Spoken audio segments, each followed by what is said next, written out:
Nah, selama ini dok, yang dokter apa nih jumpai misalnya di rumah sakit atau gimana, rata-rata misal pasien yang ke rumah sakit ini gimana dok? Apakah dengan kondisi memang sudah parahkah atau bagaimana nih mereka baru datang ke rumah sakit nih dok selama ini? Kalau terbagi dua ya, saat ini kan ada Ya, rumah sakit memang yang kita hanya melayani pasien yang non COVID ya. oke. Dan ada area rumah sakit di Zainal Abidin Mm-mm. misalkan dia memang khusus melayani Mm-mm. pasien dengan COVID ya. Ini Ya, sebenarnya salah satu cara di hilir kalau kata saya mm-mm. yang memang memilah ya Ya, pasien yang tidak dengan gejala COVID tentu dia mm-mm. akan datang ke rumah sakit itu ya. Ya, Tetapi ini pun harus dipilah lagi. uh-uh. Sekarang kalau kita lihat faktanya Husna ya, kalau yang datang ke rumah sakit dengan gejala COVID, ini Mm-mm. memang mayoritas datangnya dengan kondisi yang lebih berat ya. Mm-mm. Ini yang membuat salah satu sebab kenapa memang angka mortalitasnya itu jauh lebih tinggi. Ya, Mm-mm. padahal kalaulah kita datang lebih awal, Mm-mm. kita melakukan deteksi lebih dini, Mm-mm. kita mendapat pengobatan lebih awal, Ya, tentu saya pikir angka kesembuhan jadi lebih besar. Ya. mm-mm. Dan saya masih ingatkan bahwa tidaklah semua pasien dengan gejala penyakit penyerta tadi Mm-mm. dia mengalami COVID Mm-mm. dan setelah diperiksa oleh dokter dia ternyata penyakit COVID-19 dengan gejala ringan. Ini saya Mm-mm. pikir dia bisa isolasi mandiri di rumah. Oh Ya, ya ya, hanya heeh. pasien dengan gejala sedang dan berat sajalah Ya, yang itu dirawat di rumah sakit yang punya ruangan khusus untuk khusus pasien ya. Oh, oke. COVID-19. Jadi kalau memang dia masih mengalami gejala ringan, dia bisa isolasi mandiri dulu di rumah ya, Dok ya? Betul, dan Eh, tentu saya pikir sekarang eranya komunikasi sudah mudah ya. ya, Saya contoh bisa bicara dulu Husna kejar-kejar saya di rumah sakit itu. ya. Tapi sekarang bisa bicara seperti ini dengan bisa tanpa masker, Hmm, dengan protokol kesehatan yang cukup terjaga. Saya ya, pikir inovasi-inovasi seperti ini juga sudah waktunya dikembangkan di pelayanan hmm, kedokteran, ya. terutama pada pasien-pasien dengan penyakit penyerta Penyerta. tadi. Hmm, hmm. Mungkin dia bisa konsultasi dengan telemedicine misalkan Oke, ya.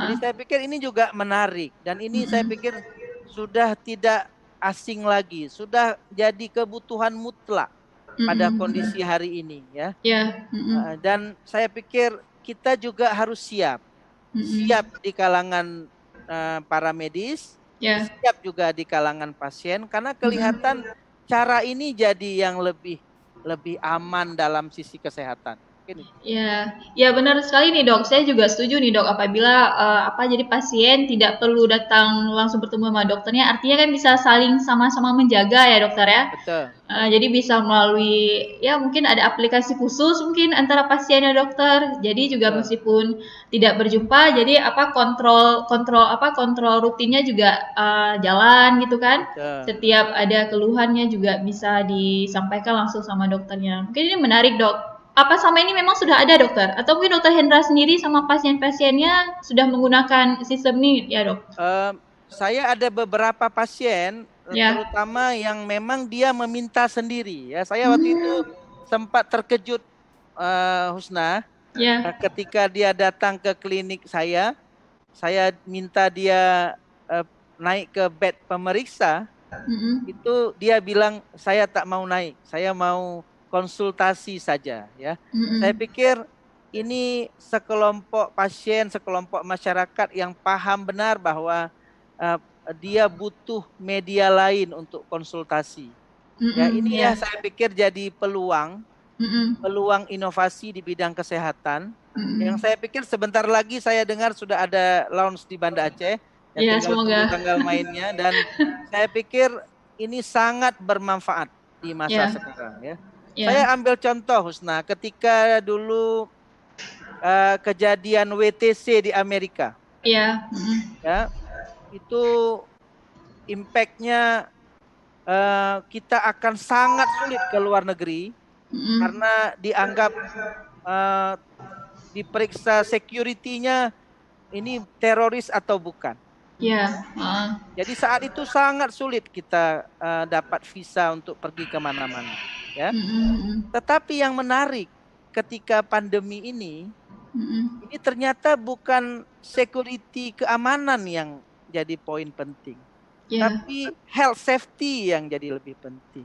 Ya, jadi keamanan kesehatan yang jadi prioritas utama. Ini yang nantinya akan merubah paradigma hidup kita dalam apapun kegiatan, baik konsultasi dan berobat sekalipun. Yang kita perhatikan justru saat ini adalah health safety, ya. Jadi keamanan kesehatan yang jadi utama. Ini saya pikir salah satu impact atau dampak baik dari pandemi ini, sehingga saya pikir ke depan pasti masyarakat kita akan jadi lebih paham dan sadar kesehatan. Ya, mungkin dengan adanya pandemi ini juga satu sisi hikmah yang harus kita petik mungkin dok ya, untuk lebih menjaga kesehatan tadi ya. Betul. Dari mungkin hal sepele yang dulu kita yang mengabaikan lah cuci tangan yang sekedar, tapi dengan ini kita kan seperti ya belajar lagi lah cara mencuci tangan yang baik dan benar itu seperti apa. Kemudian juga rajin memakai masker, artinya itu semua juga untuk kesehatan diri kita sendiri gitu ya dokter ya. Oke, baik dokter, mungkin apa nih pesan-pesan nih dok bagi pasien, bagi yang ini penyakit penyerta nih dok, mungkin untuk lebih menjaga dirinya, ini apa yang bisa disampaikan dok? Kalau saya, karena ini pandemi, nomor satu Husna, kita sepertinya harus menurunkan ketinggi-hatian kita, ya, untuk menerima perubahan. Yang saya maksud adalah perubahan kebiasaan. Ya, sepertinya kita yang tinggi hati tidak mau dengar lagi pendapat. Sayangnya kita harus menurunkan ketinggi-hatian kita supaya kita bisa menerima adanya kondisi perubahan zaman yang menonjolkan keamanan kesehatan. Baik pada kelompok dengan penyakit penyerta maupun tanpa penyakit penyerta.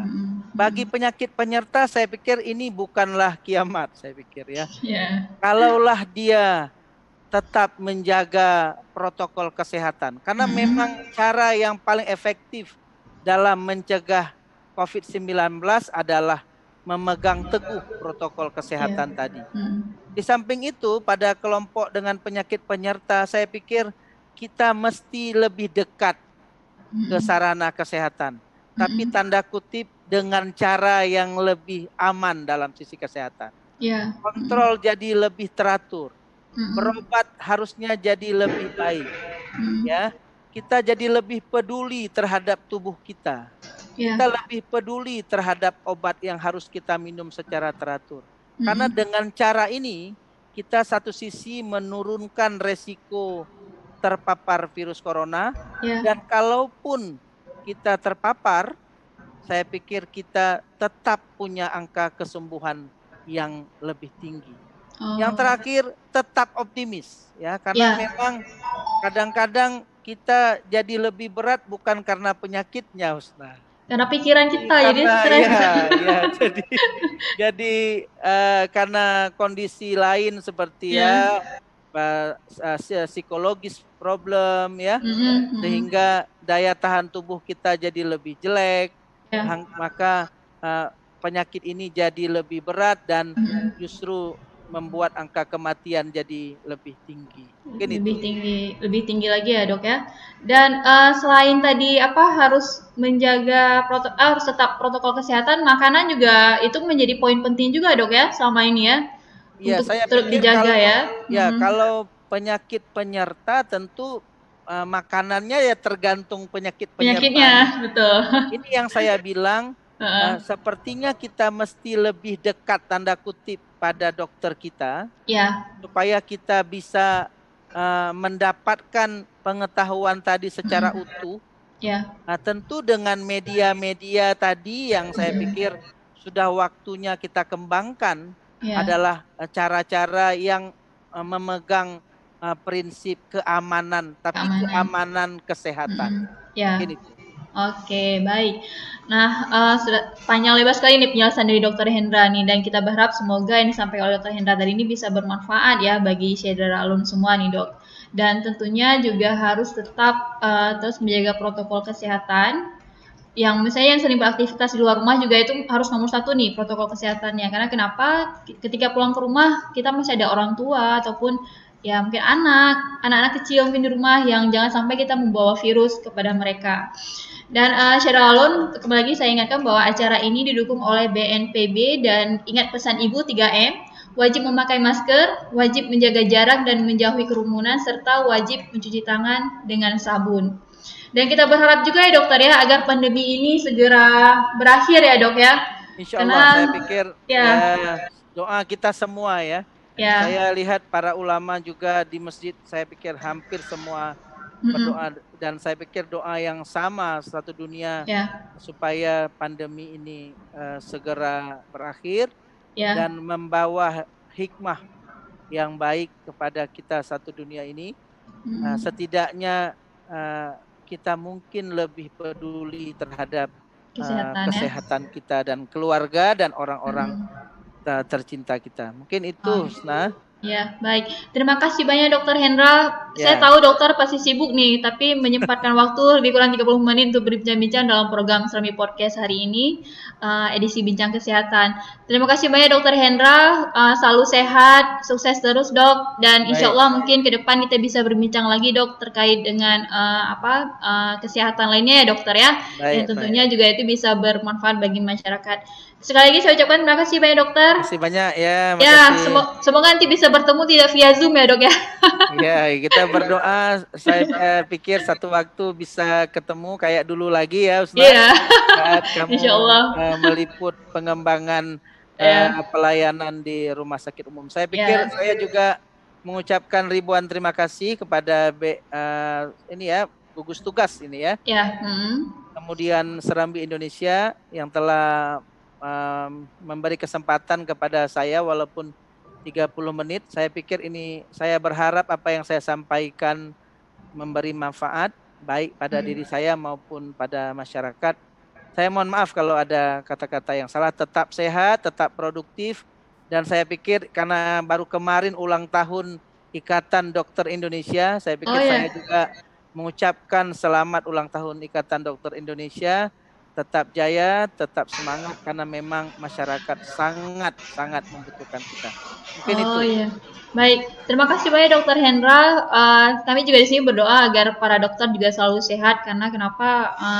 Memang tanpa dokter kayak jangan sampai sakit lah dokter. Karena pasien sangat membutuhkan dokter nih. Insya Allah ya dokter ya, sama-sama kita menjaga kesehatan. Sampai berjumpa lagi dokter. Terima kasih banyak atas waktunya Syedra Alun. Demikianlah bincang-bincang saya bersama Dokter Hendra terkait dengan tema kita hari ini, yaitu bahaya penyakit penyerta bagi pasien COVID-19. Tadi sudah disebutkan juga beberapa penyakit penyerta yang bisa menjadi yang berbahaya bagi pasien terpapar COVID-19. Namun demikian kita berharap untuk sama-sama menjaga protokol kesehatan agar semuanya tetap sehat, dan jangan lupa untuk tetap wajib memakai masker, menjaga jarak dan menjauhi kerumunan, serta wajib mencuci tangan dengan sabun. Saya akhiri. Wassalamualaikum warahmatullahi wabarakatuh.